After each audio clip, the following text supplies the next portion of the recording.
Salut, sunt Sergiu, iar acesta este partea a doua a tutorialului despre cum să-ți creezi și să-ți amenajezi un forum gratuit. În primul rând, continuăm să intrăm pe forum, dar înainte de asta vreau să vă arăt ce se poate realiza după o muncă îndelungată. Acesta este un forum mai vechi, Fur Energy.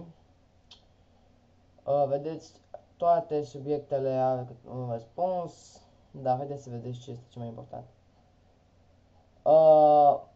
Membrii au postat un număr de 13.943 de mesaje și avem 2.981 membri registrați, aproape 3.000. Deci, după o muncă îndelungată, se poate ajunge la așa ceva. Haideți să vedem cu al nostru. Suntem pe forum, intrăm în panoul de administrare, mereu o să închideți astea, adică eu le închid mereu și așa. În primul rând, haideți să vedem, mergem la general și avem aici categorii și forum. Dăm pe categorii. Ce vrem să facem? Vrem să facem mai multe categorii. În primul rând ștergem coșul de gunoi. Dăm pe plus care spune adaugă. Tipul forumului categorie, numele forumului, a doua categorie. Atașați, nu-l atașăm, adăugați un forum, da. Dăm înregistrare. Alegeți tipul de forum.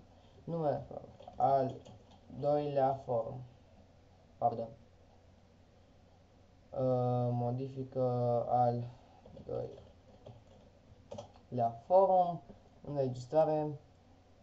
Și permisiunile așa, înregistrare, bun. Acum haideți să vedem, dăm un refresh și pe cum vedeți sunt așa puse. Ca să schimbăm să arate mai frumos, mergem la afișare, pagina de start, structură și ierarhie, separați categoriile sau indexului prin mediu. Dăm înregistrare. Dăm un refresh și sunt separate. Haideți să vedeți ce s-a întâmplat. Mai facem un forum. Aici dăm click. Al treilea forum. Dăm înregistrare și încă o dată. Bun. Și a apărut și asta. Ca să postați, să vă arăt cum postați. Mergeți new topic nou. Acesta este un nou topic creat pentru tutoriale. Și dăm trimiteți. Și veți vedea că așa arată topic nou și bun. Vedeți că aici scrie forum gratuit, tutoriale, așa. Cum scoatem asta? Mergem la general, invită prietenii, motoare de căutare, pardon, titlul paginii de start. Luăm asta, ștergem și lăsăm așa. Dăm înregistrare. Poc, s-a schimbat. După aia, haideți să dăm pe configurare. Astea, cum am pus, favicon forum. Aici puteți să adăugați voi printr-un un favicon printr-un site de upload, cum este TinyPic. Așa, sau alegeți unul dintre astea. Noi vom alege ăsta. Acceptați formatele imagini și video pentru publicitate? Nu. Activați reclamele membri și invitați. Forum construcție? Nu.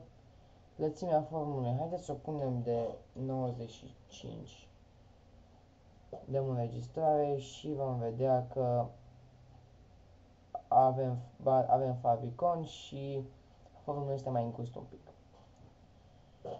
Categorii și forumul le-ați văzut mai devreme. Adresa internet, aici puteți să o schimbați. Avem Wikiforum. Haideți să vedem aici. Informatică și internet.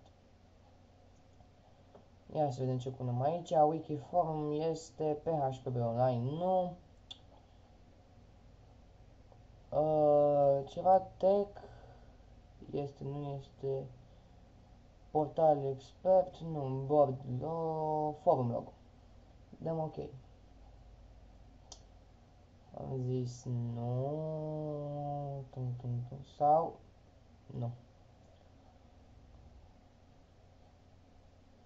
Dăm OK și dăm, hai să vedem dacă este tutoriale IT, dacă este disponibil. Bun, și s-a schimbat adresa de internet. Bun, pardon, așa, mergem din nou în, trebuie să ne logăm iarăși, conectare, serv și power. După ce am făcut asta, ne logăm și aici, de fapt suntem logați, mergem la panoul de administrare, continuăm aici, suprimarea formulei, adică dacă vrem să ștergem, nu vrem. Mesaje și e-mail-uri, configurare, mesaje pe pagină, haideți să punem 25 ca să arate mai bine. Afișați întotdeauna primul mesaj în subiect, da, nu, pardon, numărul nu așa, permite HTML, da, permite codul, afișează funcționalitatea de ce ordine mesaj, nu, separarea semnăturii, vom mai pune așa. Asta nu ne interesează deocamdată. Mesajele private, număr de mesaje, maxim de mesaje în inbox. Punem 25 ca să nu se... Da, mesaj de întâmpinare, subiectul mesajului, bine ai venit. Bine ai venit, dragă utilizator. Îmi pare bine că ne-ai ales. Și dăm înregistrare. E-mail-uri și formulare, semnătura din e-mail, nu. Pardon, anunțuri. Deci, haideți să vedeți cum e cu anunțuri. Punem un anunț, da. Pagina de start. De la dreapta la stânga, nu, dinspre dreapta, de la stânga la dreapta. Viteză de defilare, punem 80. Timp de pauză, nu. Bun, înregistrare. Adăugăm un anunț. Anunț 1. Bine ați venit. Dăm înregistrare. Dăm un refresh și... Stați, ceva nu-i bine. Ba. Mama. Așa, deci anunț 1. Bine ați venit. Înregistrare și bun, acum da. Îi dăm refresh și vedeți aici apare mic. Bine ați venit. Da, se poate. Bine, e de la temă, dar prefer să nu punem. Da. Atașamente. Astea sunt atașamente, nu ne interesează. Statisform nu vă interesează. Aici nu ne prea interesează, da? Cenzura cuvinte. Aici puteți să cenzurați anumite cuvinte. Afișare. Bun, alegere. Aici puteți să vă schimbați tema, căutați pe hit skin, deci noi rămânem la această temă. Generalități. Setări generale. Da, afișăm lista cu membrii conectați în ultimele 24 de ore, dar punem... da, 24 lăsăm și dăm înregistrare. Mesaj pe pagina de static, mesajul. Bine ați venit. Conținutul. Bine v-am găsit pe forumul tutoriale IT. Dăm înregistrare și să vedem ce a ieșit. Bine ați venit, bine v-am găsit pe forumul tutoriale IT. Pam. Structură și ierarhie, ați văzut antes și navigare. Pardon. Aici aveți mai multe. Le descoperiți singuri pentru că sunt mai complicate. Afișați titlul forumului, da, și nu mai punem logo. Haideți să vă arăt. Boom! Dar ceva nu-i bine. Da, știu ce e bine. Și punem la stânga.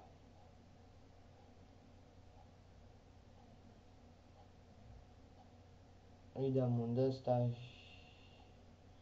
Bun, acum haideți să vedeți ce va trebui să facem. Deci la afișare, parcă era pe aici pe undeva. Vedeți că nu mai știu, că este ceva nou și eu nu am lucrat cu așa ceva.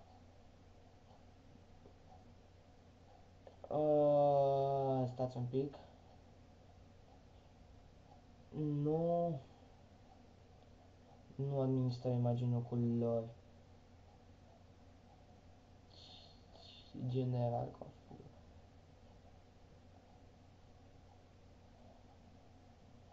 Mamă, stați că am uitat. Așa, se ascunde de aici asta și... Bun, așa va arăta forma. Haideți să continuăm. Pe la afișare încă am terminat. La temperature nu putem edita nimic pentru că doar temperaturile versiunilor PHP2 și .bb sunt afectate. Avatarul, nu vă interesează administrarea imagini. Ca să băgați un banner, aveți aici logo-ul formului sau administrarea imaginii în mod avansat și de aici vă descurcați. Da, bun. La culori aveți culorile, puteți modificați aici. La anumite chestii puteți să schimbați în foaia de stil CSS. Utilizator și grup. Haideți să facem un alt grup. Moderatori, ajutători și lăsăm serg.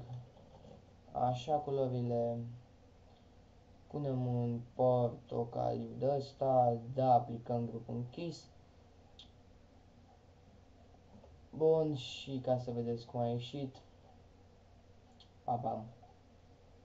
În fine, bun, ranguri aici puteți să faceți ranguri, să adăugați, care se adaugă, deci adăugăm un rang nou, moderator, rang special, da, și aici haideți să punem un star, punem biere de asta, nu, default-ul, da, și punem la moderator, ne-am dat să zicem. Dăm OK, înregistrare, să vedem. Moderatori ajutători, încă nu, și la grupuri, stați că nu mai știu, mamă, da, am complicat, în permisiuni, este moderator, haideți să vedeți, înregistrare și moderator ajutător. Bun. La module aici puteți să faceți portal. Haideți să facem configurare, da, structură. Deci, acum dacă dați acasă, acesta este portalul și acasă pentru foc. Da, punem și niște widget-uri, haideți să vedem cum va ieși cu widget-uri. Bun, avem niște widget-uri aici, haideți să punem noi, nu știu, parteneri, deci astea sunt niște widget-uri simple și am creat un forum mai complex. Putem face și pagina HTML, creăm o nouă pagină HTML, titlu, prima pagină HTML. Doriți să utilizați partea de sus? Da. Nu. Cod HTML, HTML, B, salut, B.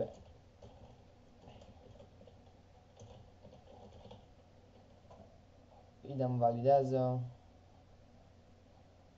și acesta este linkul, haideți să vedem.